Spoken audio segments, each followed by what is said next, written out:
এদিকে বিগত সময়ে দেশের বিভিন্ন স্থানে প্রতিমা ভাঙচুরের সঙ্গে পতিত আওয়ামী লীগ জড়িত ছিল বলে অভিযোগ করেছেন বিএনপি চেয়ারপারসনের পররাষ্ট্র বিষয়ক কমিটির বিশেষ সহকারী ইশরাক হোসেন।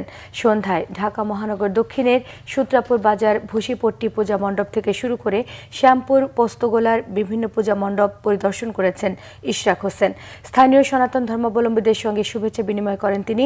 পূজা উদযাপন কমিটির নেতারা ইশরাক হোসেনকে ফুল দিয়ে শুভেচ্ছা জানান এবং উত্তরীয় পরিয়ে দেন।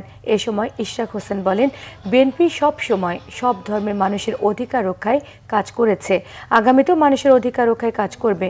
নির্বিঘ্নে পূজা উদযাপন করতে সনাতন ধর্মাবলম্বীদের প্রতি তিনি আহ্বান জানান। এ সময় ফেব্রুয়ারিতে জাতীয় নির্বাচনে যোগ্য প্রার্থীকে ভোট দেওয়ার আহ্বান জানিয়েছেন ইশরাক হোসেন। বিগত স্বৈরাচারী সরকারের আমলে আমরা লক্ষ্য করতাম যে পূজার সময় আসলেই কিছু কিছু ঘটনা ঘটানো হতো। নিষিদ্ধ আওয়ামী লীগের পোস্টধারী নেতাকর্মীরা জড়িত ছিলেন। তারা ষড়যন্ত্রমূলকভাবে কর্মকাণ্ডগুলো করতেন।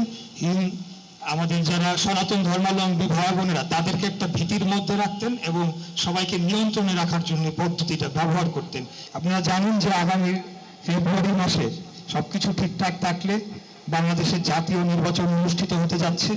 আপনাদের সন্তান হিসেবে, আপনাদের ভাই হিসেবে, এলাকার সন্তান হিসেবে বলছি, যদি আগামী নির্বাচনে দল আমাকে মনোনয়ন দেয় এবং যদি আমি আপনাদের ভোটে নির্বাচিত হই, তাহলে আপনাদের কাছে আমরা প্রতিশ্রুতিবদ্ধ জনগণের সকল ইচ্ছা আকাঙ্ক্ষার প্রতিফলন ঘটানো হবে।